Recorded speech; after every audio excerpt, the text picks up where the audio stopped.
Hello guys, in this video I'm going to show you how to edit the priority of a task in the Asana app.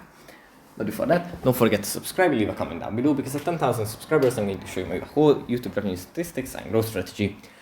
So without further ado, let's just jump right into it. First we have to open up the Asana app.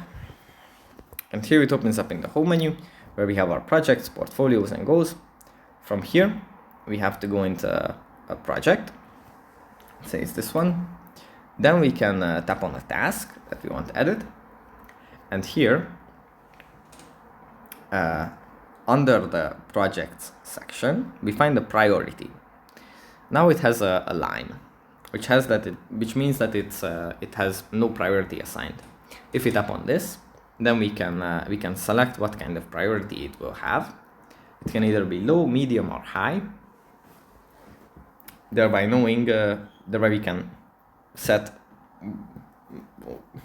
whether this task should be done as fast as possible or just when we have time for it.